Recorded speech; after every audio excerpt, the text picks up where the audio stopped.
రామ భద్రాలయానికి వెళ్ళి అక్కడ కళ్యాణోత్సవానికి మన మాన్యశ్రీ ముఖ్యమంత్రి గారు స్వయాన దంపతులు ఎక్కడ వస్తున్నారు అందుకు రివ్యూ పెట్టామని చెప్తే వచ్చాం. యాక్చువల్ గా పులివెందులలో ప్రోగ్రామే లేదు. కానీ నిన్నటి రోజు అన్న మనం కార్యకర్తల సమావేశం పెడదామని బీటెక్ రవి గారికి చెప్తానే నేనైతే ఇంతమంది కలుస్తారని కూడా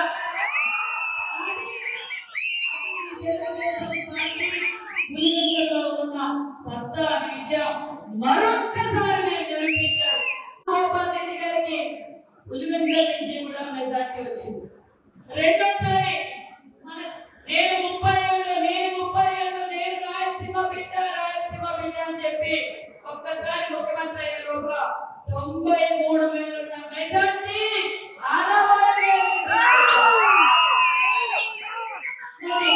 దగ్గరలో మూడో విజయానికి కూడా మీరు సిద్ధంగా ఉన్నారు. దగ్గరలో రాబోయే ఎన్నికలు ఖచ్చితంగా రాబోయే స్థానిక ఎన్నికల్లో కూడా మొన్నటి రోజు కూడా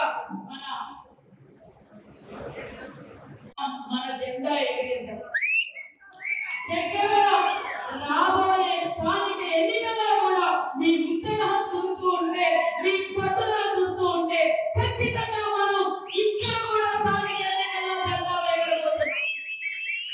పార్టీ మీద అభిమానాలు ఎక్కువైపోయి పోరాటం చేశారు, కేసులు పెట్టుకున్నారు, ఆస్తులు పోయినాయి, ప్రాణాలు కూడా పోయినాయి. ఆ బాధతో ప్రతి కుటుంబంలోనూ చిన్న చిన్న సమస్యలు ఉంటాయి. ఆ సమస్యల్లో భాగమే ఇంత ముందు తప్పేమీ లేదు. ఏ సమస్య ఏ కుటుంబంలో ఈ సమస్యలు ఉంటాయి. ఖచ్చితంగా ఈ సమస్యలు పరిష్కారం చేస్తామనే విషయాన్ని కూడా మేము ఆలోచిస్తున్నాం. మీరు నాతో ఏదైనా మాట్లాడాలనుకుంటే గతంలో చాలా మంది నా దగ్గరకు వచ్చారు. అడగండి, వచ్చిన వాళ్ళు కూర్చొని మీ సమస్య ఏంటి అని కనుక్కొని నాకు చేతనైనంత వరకు మీకు పరిష్కారం చేశాం. ఇప్పుడు మీరు చెప్పిన సమస్యలు కూడా ఖచ్చితంగా పరిష్కారం చేస్తాం. అంతేకాదు మరి మీరు చేసుకున్న గొప్పతనం ఏంటో కానీ మీ లీడర్లు అందరూ నన్ను చాలాసార్లు కలిశారు. ముఖ్య లీడర్లు అందరూ వచ్చినప్పుడు వాళ్ళ సొంతానికి ఏంటి అడగలేదు. తెలుసునా మీకు?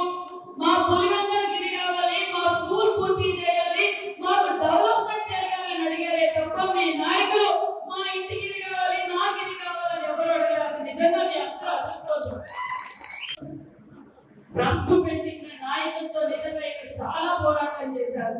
మరి రాష్ట్రం అభివృద్ధికి ఏ విధంగా నష్టపోయామో మీరు రాష్ట్ర వ్యాప్తంగా కూడా చూసాం. కానీ మాన్యశ్రీ ముఖ్యమంత్రి చంద్రబాబు నాయుడు గారికి కుప్పం ఒకటి, పులివెందుల ఒకటి కాదు అన్న విషయం మీకు తెలియజేస్తున్నా. మీరు అనుకుంటున్నట్టుగా గతంలో మీకు తెలుసు, మనం అధికారం కోల్పోయిన తర్వాత వైసీపీ అధికారంలోకి వచ్చిన తర్వాత మన పనులన్నీ ఆపేశారా? రాష్ట్ర వ్యాప్తంగా ఎక్కడ పనులు అక్కడ ఆపేశారు. వాళ్ళు టీడీపీ ప్రభుత్వంలో చేసినవి ఇవి మనం చేయకూడదని ఆపేశారు. కానీ ముఖ్యమంత్రి చంద్రబాబు నాయుడు గారు ఈ రోజు తాగునీరు తాగుతున్నట్టు అంటే చంద్రబాబు నాయుడు గారు నియోజకవర్గాల్లో 175 నియోజకవర్గాల్లో ప్రజలు ఇబ్బంది పడకూడదు. ఇది ఆ అరాచక పాలన మనకొద్దు. మనం ప్రజల వద్దకు పాలన చేయాలి, ప్రజలకు న్యాయం చేయాలని కోరుకునే ముఖ్యమంత్రి మన చంద్రబాబు నాయుడు గారు. ఐటీఐ కూడా కొన్ని రెన్యువేషన్స్ కోసం అది కూడా పెండింగ్ పడింది. అంతేకాకుండా బనానా ప్రాసెసింగ్ యూనిట్ కూడా పెండింగ్ పడిపోయింది, దాన్ని కూడా పూర్తి చేస్తాం. అంతేకాకుండా మొన్నటి రోజున బనానా రైతులు, అరటి తోట రైతులు కూడా అకాల వర్షం వల్ల చాలా ఇబ్బంది పడ్డారు. వాళ్ళకు కూడా న్యాయం చేస్తామన్న విషయాన్ని కూడా మీరు ఎమ్మెల్యేకి తెలియాలి. పాడా బిల్లులు కూడా మనం చేయించాం. చంద్రబాబు నాయుడు గారు ఎవరి బిల్లులు ఆపద్దండి, పాడా బిల్లులు కూడా వాళ్ళు అనుకుంటూ గతంలో మన బిల్లులు రాలా, నీరు చెట్టు రాలా, ఎన్ఆర్జీఎస్ రాలా, హౌసింగ్ రాలా. కానీ ముఖ్యమంత్రి గారు అభివృద్ధి పైన దృష్టి పెట్టండి, మనం పెట్టి ఉండే బిల్లులు ఏవి ఇబ్బంది పెట్టద్దు. అంత గొప్ప వ్యక్తి. దగ్గరలోనే మన ఎన్ఆర్జీఎస్ బిల్లులు కూడా దగ్గరలో పూర్తి చేస్తామన్న విషయాన్ని కూడా మీకు తెలియజేస్తున్నాం. మరి హౌసింగ్ బిల్లులు పెండింగ్ ఉన్నాయి, అవి కూడా పూర్తి చేస్తాం. అంతేకాకుండా మరి మన మాన్యశ్రీ ముఖ్యమంత్రి చంద్రబాబు నాయుడు గారు, మన యువకుల నారా లోకేష్ బాబు గారు మంత్రి భారతదేశంలోనే అతి పెద్ద కుటుంబం ఏంటి అంటే అది తెలుగుదేశం పార్టీ కుటుంబం. 5 లక్షల మంది ఉన్న కుటుంబం భారతదేశంలో ఏకైక కుటుంబం అందుకు మనం గర్వంగా ఉందన్న విషయాన్ని కూడా మీకు తెలియజేస్తున్నాం. మరి భారతదేశంలో ఎక్కువగా 4,000 పెన్షన్ ఇస్తున్న రాష్ట్రం ఏంటంటే అది ఎన్డీఏ ప్రభుత్వం. ముఖ్యమంత్రి చంద్రబాబు నాయుడు గారు 3,000 పెన్షన్ 4,000 చేసిన ఘనత మాన్య శ్రీ ముఖ్యమంత్రి చంద్రబాబు నాయుడు గారు. వికలాంగుల పెన్షన్ 3,000 నుండి 6,000 చేశారు.